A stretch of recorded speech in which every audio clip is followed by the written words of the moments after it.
Kat then spotted na naman sa escalator mga kasombreros na nagsama. Tapos, just in, congrats no kay Sir Alden. Maging kay Ma'am Catherine din mga kasombreros kasi top taxpayers, nagbabayad ng buwis talaga ito mga kasombreros. Sina Alden no, and of course Ma'am Catherine mga kasombreros. So kanina nga, unahin ko ito, 9 a.m. nagsimula yung kanilang kick-off party mga kasombreros no, for BIR 2026. Pero yung buwis na intended dito sa kick-off party nila mga kasombreros ay 2025, no? Ganun siya mga kasombreros. So dito, binigyan talaga ng microphone si Alden. Mamaya papakinggan natin ito. In-emphasize niya dito yung kahalagahan ng pagbabayad ng tamang buwis, no? Hindi lamang siya individual responsibility but building a nation, no? Yung mga programs for education, for infrastructure, and so on mga kasombreros. So, ipi-play ko na lang ito mamaya mga kasombreros na yung sinabi ni Alden dito. So, grabe no? Kasi hindi lahat ng tao, hindi lahat ng top taxpayers ay nabibigyan talaga ng opportunity na magsalita. Sina Daniel Padilla, no, mga top taxpayers din yan sila, no, sila Piolo Pascual. Pero bihira lang yung mabigyan ka ng chance para magsalita mga kasombreros. So, yun po, no, congratulations kay Alden. Piplay ko to mamaya mga kasombreros. Tapos ito, ang cute ni ate. Kasi pinost niya bago lang sa kanyang Facebook page mga kasombreros, no? Nakakatuwa kasi yung naka-caption dito or nakatag, parang nami-miss Prince Benmar. Something, we missed you today, Prince Benmar. So, hindi ko lang alam kung saan ganap ito ni Alden. Naka-red siya. Tapos kasama niya si ate. Siguro ano to, dito, mutual friend ni na Prince Benmar, Mitch Oliva at saka ni na Alden, no? Kung kaya sabi niya dito ay we missed you, Prince Benmar, no? Na tropa-tropa nga ni Alden sa dito, sa biking at saka dito, physical activities mga kasombreros. So hindi ko rin alam kung sino itong si ate or si ma'am. Basta pinost lang niya bago lang mga kasombreros, no, sa kanyang Facebook page, no. Naka full smiles lang. Pero ano, parang sabay-sabay, pero kaka-post lang kasi baka po pwede namang throwback, no, mga kasombreros. Pero sabi niya we missed So palagay ko ay bago ito mga kasombreros.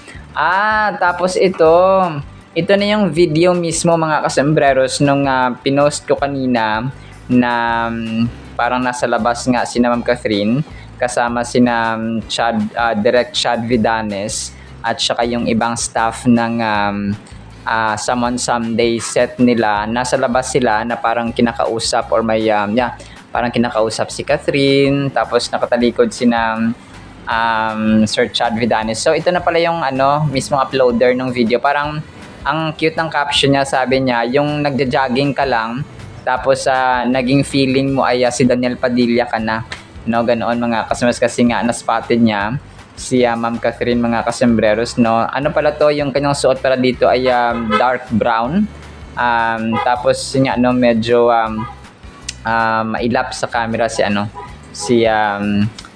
Kath dito kasi parang may ginagawa sila, no. Tapos nag-hug sila nung baka may gagawin pa sa na-eksena dito sa sa Someone Someday sa labas mga kasombreros.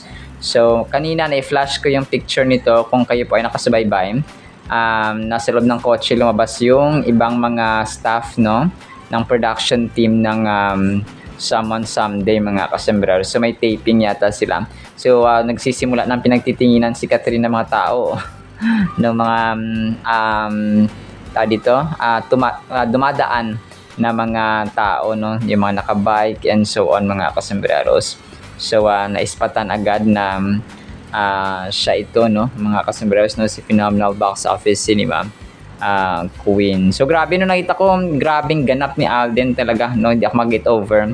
Nasa pala yung venue nila ay sa Jose Rizal Coliseum kanina, no, dun sa BIR kick-off party mga kasombreros. So maliban pala dun sa kanyang speech ay may picture din siya dito ng mga distinguished guests doon mga kasombreros, no, sa mismong event. Hindi ko lang sure kung sino itong kasama niyang dalawa. Baka dalawa doon sa mga na-mention niya kanina or binati niya bago yung simula ng kanyang speech or within doon sa speech niya mga kasembreros sa BIR kick-off. So hindi basta-basta ito, no, kasi talagang bayaran ito na bayaran ito ng tax mga kasembreros. So it's something na talagang pinagpaguran at saka kumbaga pa parang talagang dugot pawis, no, ang kanilang ginugol mga kasembreros. Tapos ito, na-recall ko lang, ito yung pagbalita ng Pulang Araw ni na Alden dati nung ginawa siyang archive ng parang Lunar Codex, no, something like that mga kasembreros. So yung Lunar Codex project, ito yung dito, yung Pulang Araw ang pinakaunang first ever Pinoy series na ipapadala sa buwan para sa Lunar Codex project mga kasembreros. So ito po grabe naman, parang time capsule, pinagsama siya yung mga grabe, no, parang yung iba't ibang gawa daw from Earth ay pinadala doon sa buwan mga kasembreros. So grabe, no, pinakauna ito, no, history making actually itong ginawa ng Pulang Araw mga kasembreros na binalita sa tawag dito sa 24 oras mga kasembreros. So na-recall ko lang na grabe pala talaga yung Pulang Araw, and naka-gain ito ng mga international and local recognitions mga kasembreros yung Pulang Araw ni Pops Alden mga kasembreros. So ibang klase talaga. Ito ang ganda ng sinabi ni Ted Subaldo dito. Sabi niya, quote today, never give up hope because that what keeps tapos na hindi ko na yung screenshot mga kasembreros. Tapos Kathleen forever, yung kanyang kasama sa picture dito, no, kasama sina Alden at si Kath of course. Maraming salamat, no, Ma'am Tets Ubaldo. Tapos ito, 13 hours ago, si Ma'am Donna May, no, they both genuine and sweet smile. Mr. Alden Richards and Miss Catherine Bernardo. Tapos ang pictures nga ng Kath din, no, si Kath dito ay sa kanyang Nutri-Chunks na Pure Foods mga kasembreros na endorsement ito. Tapos itong kay Alden ay parang yung anong event ba tong kay Alden? Medyo nakalimutan ko mga kasembreros, pero yun po, no, sobrang cute lang nandun. And then ito, entertainment video 13 hours ago, 2019 versus 2024.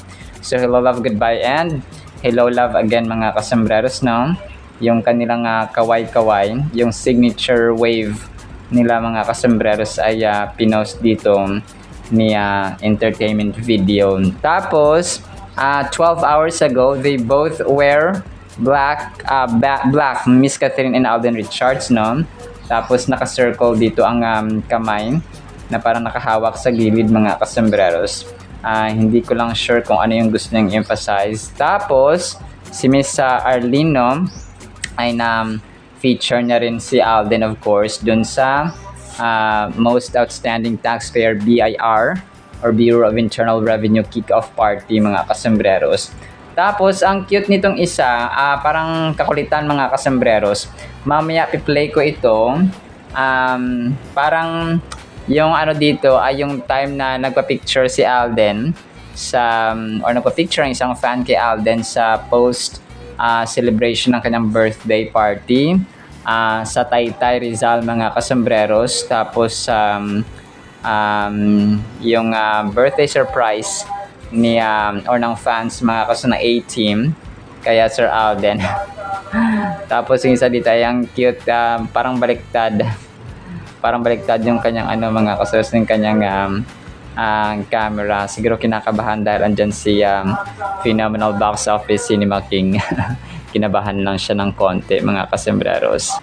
Tapos ito mga kasembreros, no, pakinggan din natin ito mamaya mga kasembreros. Ito yung time na parang nagpasalamat si Alden at naging proud siya na pinagmamalaki niya mga kasembreros na kung saan man siya mapadpad saan man siya mapadpad ay proud siyang maging Pilipino at saka Laking Santa Rosa, mga kasombreros. So ito yata yung time na black screening ni na Mayor Arlene, mga kasombreros, sa Laguna, sa Hello Love Again, mga kasombreros. So mamaya ay papakinggan din natin ito, mga kasombreros. Parang throwback lang ito, mga kasombreros. So pinaka-last na sinabi dito ni Ethan ay sana lahat tayo ay maka-learn ng lesson dito sa Hello Love Again, and then yung sana makita natin yung ating home after the movie, no? Ito yung sinabi niya, phenomenal box office cinema king, mga kasombreros. Tapos major item natin, spotted daw, no, sina Kath and Alden, mga kasombreros, na andito sa escalator. Nakabag dito si Alden, tapos parang jacket or something, tapos si Ma'am Catherine naman ay short hair pa siya dito, no, habang tumatakbo ang escalator pataas, or parang gumagalaw pataas ang escalator, mga customers. So yun. Pero ito po, Touchdown Toronto. Ang nakalagay Touchdown Toronto, mga kasombreros. So ibig sabihin, ito pa yung time na pagdating nila, no, sa Canada, mga kasombreros. Touchdown Toronto, yung nakalagay dito eh. So yun.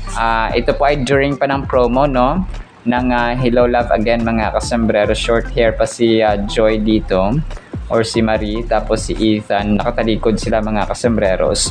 So yung iba dito ay yung mga kuha pa nilang picture doon nga sa airport, no, parang brown jacket si Ethan, tapos si Kath naman ay naka white, no.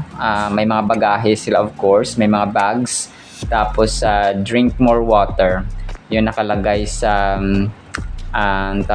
sa likod ng t-shirt or damit niya, Ma'am Catherine, mga kasombreros. So reminder na you have to drink water, no. Kailangan marami tayong iniinom na tubig, no, lalong-lalo na ngayon kasi nga uso ang dehydration, mainit, no. Ngayon pa sa awa ng Panginoon ay wala na po palang baha, no, share ko lang po.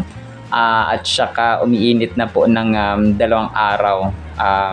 So ngayon po ay parang buong araw, no, na umiinit, mga kasombreros, ang sikat ng araw. Kahapon medyo may taligsik pa ng konti, pero sumisikat din naman ang araw every single time, mga kasombreros.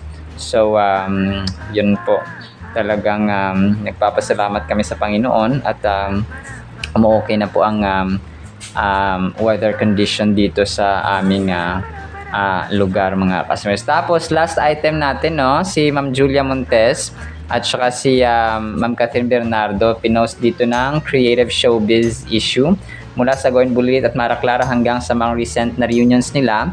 Pinakita ni na Catherine Bernardo at Julia Montes ng kanilang samahan ay parang pamilya na. Tinawag pa ni Julia si Catherine bilang kanyang original love team at little sister na laging pinagmamalaki kahit busy sila sa kanilang projects. Hanggang ngayon, walang inggitan, puro suporta at saya. Perfect example na mabuting pagkakaibigan sa showbiz. So yun siya, no? Parang si Barbie at saka si Alden, no, mga customers, at saka si Christopher Martin. So yun yung kanyang parang example din, mga kasombreros, ng tropa pips, no, na Julia Montes at Catherine Bernardo, mga kasombreros. So talagang nakakatuwa yung mga ganitong friendship kasi bihira ka makakahanap minsan ng totoong kaibigan, lalo na sa industriya ng showbiz, mga kasombreros. Alright, so yan lang actually sa ating Catden items, no. Pakinggan natin itong speech ni Alden sa BIR, tapos itong isa, no, nakakulitan ng isang fan, mga kasombreros, at saka itong isa din. So after that ay pakinggan din natin ang napakagandang salita po ng Panginoon. Isang pinagpalang araw po sa bawat isa. Binabati ko po ang lahat ng nandito ngayon sa 2026 Tax Campaign Kick-Off ng BIR Southern Luzon Cluster. Of course, to our distinguished Commissioner, Attorney Charlie Mendoza. Very nice to meet you, sir. Magandang umaga po.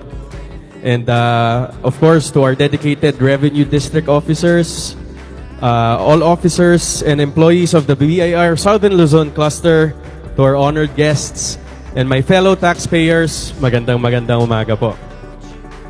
Isang karangalan po talaga na to stand before you here today, and I'm deeply humbled and grateful po to be recognized as one of your most valuable taxpayers of 2025. This award is not just a personal achievement actually.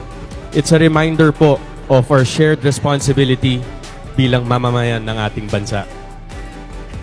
Naniniwala po ako na paying the right taxes is more than just a legal obligation. It is a commitment to nation building.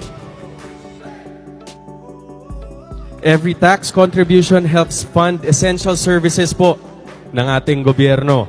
Kagaya na lang po ng edukasyon, healthcare, infrastructure, and social programs that uplift communities across the Philippines.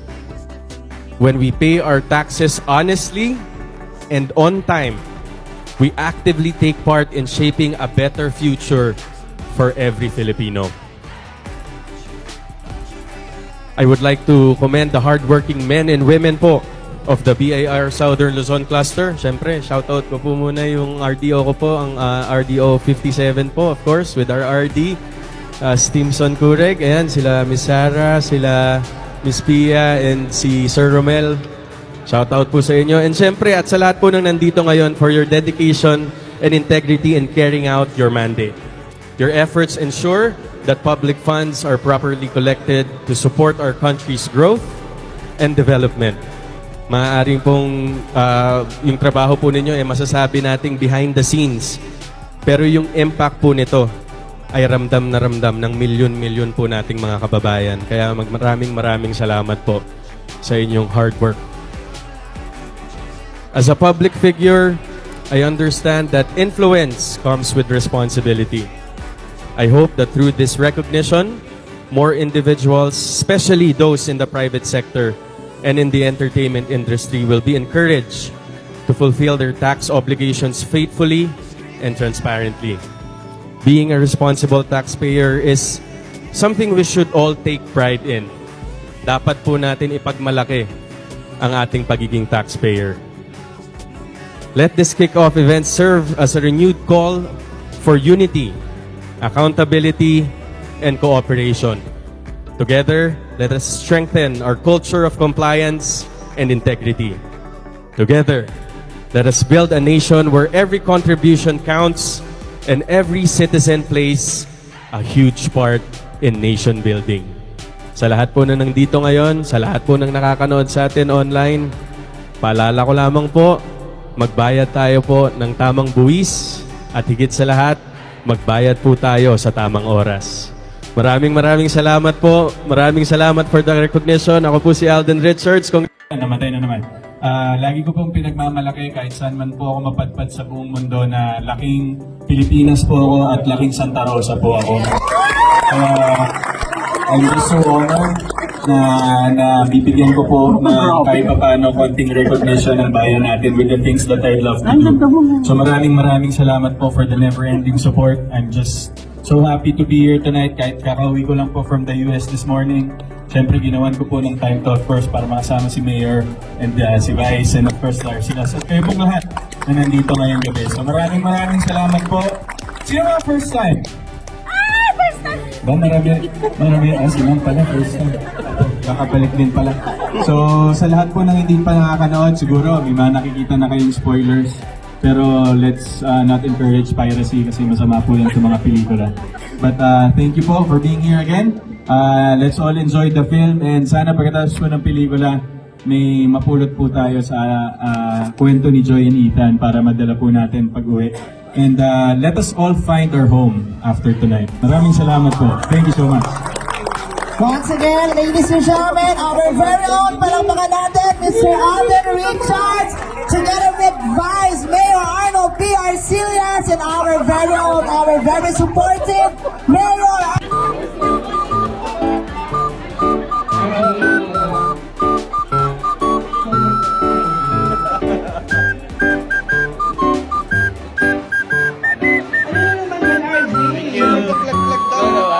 Creator na. Para po sa ating Word of God is sobrang ganda nito mga kasembreros. Ang title po ay Paniniwala ng Iba. Romans chapter 14 verse 5, one person esteems one day above another, or another esteems every day alike. Let each be fully convinced in his own mind. Sa ating mga tao, mga kasembreros, may kanya-kanyang paniniwala. Sometimes, yung paniniwala natin, mga dati pa sa mga matatanda, yung mga pamahiin for example, yung mga tradition for example, and nag-iiba, nagva-vary itong mga paniniwala natin based sa ating cultural background.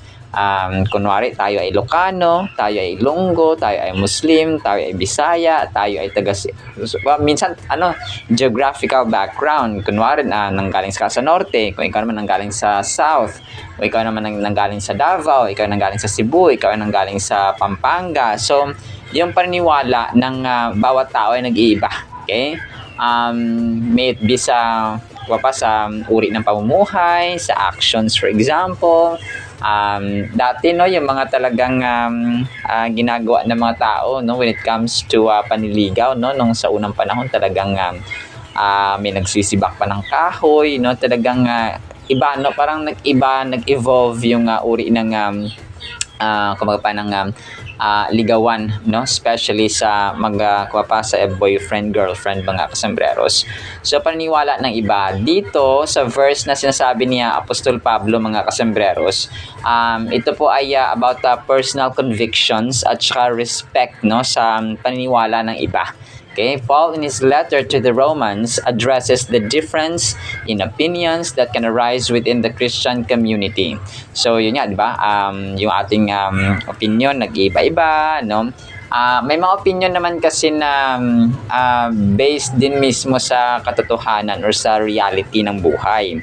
Or sa reality na nangyayari. May mga opinion naman na based lang sa emotions, based lang sa kung anong paniniwala niya kahit mali, pero dito, when it comes sa Christian faith, mga kasembreros or Christian community, ay nirespeto yung paniniwala as long as hindi ito hindi ito kasalanan sa Panginoon, mga kasembreros.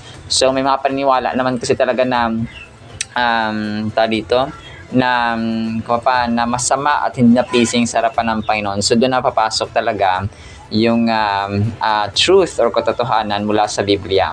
It's important to recognize that every believer experiences their faith journey in unique ways. So lahat ng tao ay nakakaranas ng iba't ibang experiences, iba't ibang karanasan, iba't ibang problema.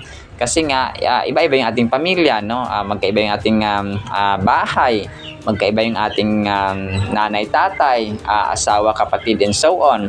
So kung kaya nagkakaroon tayo ng unique differences sa bawat isa, so doon din nabubuo yung mga opinions natin, yung ating mga stories, yung mga kwento ng buhay natin. So si Apostle Paul dito ay ina-urge niya or ini-encourage yung mga Christian sa Roma na kailangan tanggapin natin yung paniniwala at saka dapat nating unawain yung differences, yung paniniwala ng iba na nagkakaroon tayo ng different views, different opinions, mga kasembreros sa bawat isa bilang tayo po ay iba-ibang individual. So this verse highlights the idea that some believers may celebrate certain days as more special than others, reflecting their personal conviction. So, di ba may mga times na parang iba yung mood mo yung araw. Tapos kinabukasan, iba rin.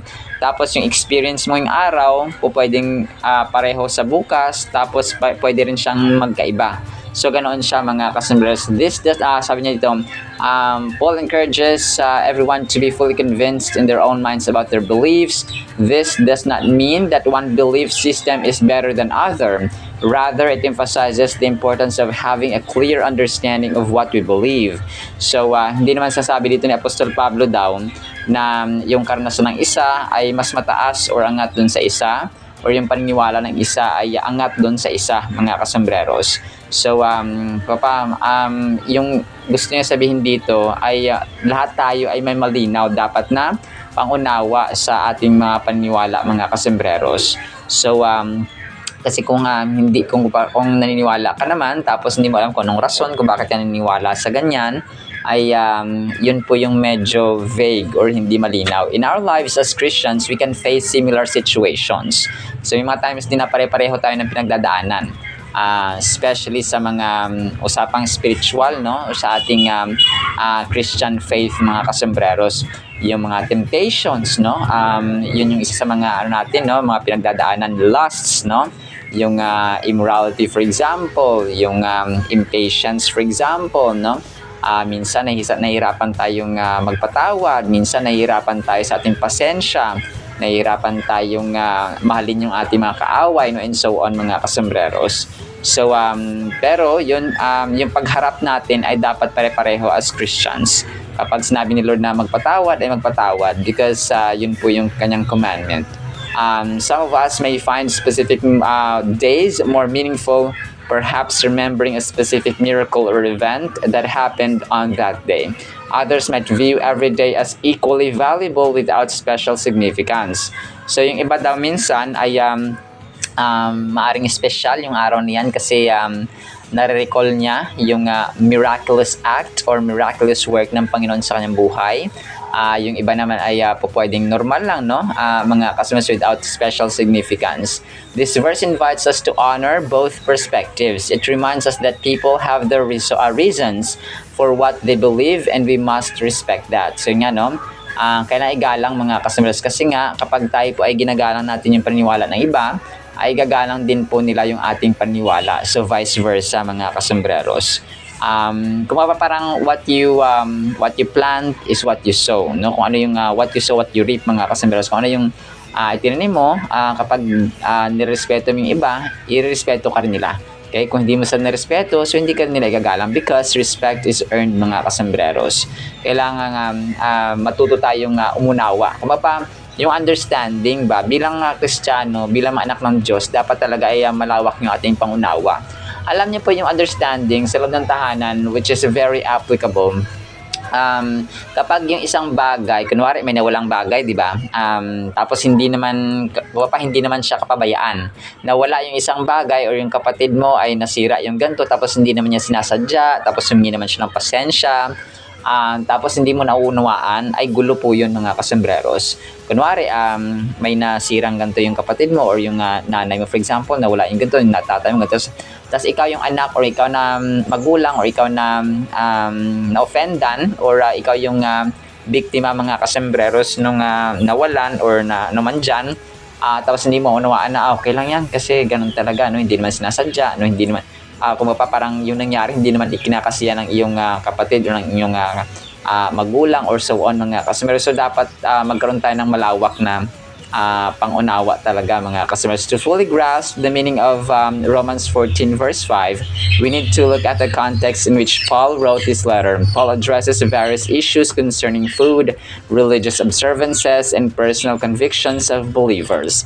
He desires that the Christian community in Rome live harmoniously despite their differences. So yun siya, no? Kagaya na mention natin, mga kasembreros, minsan na sa pagkain, may mga times na ito hindi kumakain siya ng ganito, hindi siya maybe allergic, no? Maybe hindi rin nila kinakain based sa kanilang panampalataya o paniniwala sa kanilang tribo or so on, mga kasembreros. So may mga ganun ba? May mga iba naman na talagang hindi nila gusto, no? Kagaya ng mga durian, di ba? Hindi naman lahat ay kumakain ng durian kasi nga daw mabaho.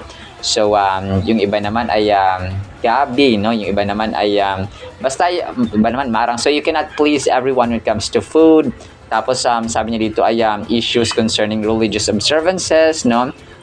Yung iba naman ay personal convictions. Yung talagang ayaw talaga nila, mga kasembreros. So despite these differences, gusto ng Panginoon na tayo po ay mamuhay ng matiwasay, mamuhay ng may kapayapaan at pag-unawaan sa bawat isa. The purpose of this chapter is to guide believers on how to interact with one another respectfully. So paggalang talaga, mga kasembreros, sa bawat isa. Kasi even the early church, tapos ngayon, ay the same lang naman yung mga challenges at hamon sa community, mga kasembreros, and even sa ating local areas, mga kasembreros, na kung saan po tayo nakatira, maaring the same lang. Ibang tao, ibang season, ibang year lang, of course, mga kasembreros, because we are 2026 na. But the same scenario, iba-iba lang yung setting mga kasumbereros at iba-iba lang of course ang mga character, no? Parang mga pelikula, no? Yung mga kuha pa yung tema ng pelikula, minsan agawan ng partner, tapos yung iba naman ay inaapi, yung iba naman ay nang-aapi, kontrabida, tapos yung mga bida. So parang ganun ba, no, mga kasambreros, pero iba-iba lang yung artista na gumaganap na during sa time ni Fernando Po Jr., no, so parang magkaiba mga kasambreros. So sa time ni Dolphy, tapos iba na naman yung mga comedy and so on. So and so on mga kasambreros. So sabi na Paul's teachings encourage us to prioritize love and understanding over rigid judgment. So we can acknowledge that our faith experience will differ, yet we should strive to support each other in these differences. In doing so, we build a loving community that honors God.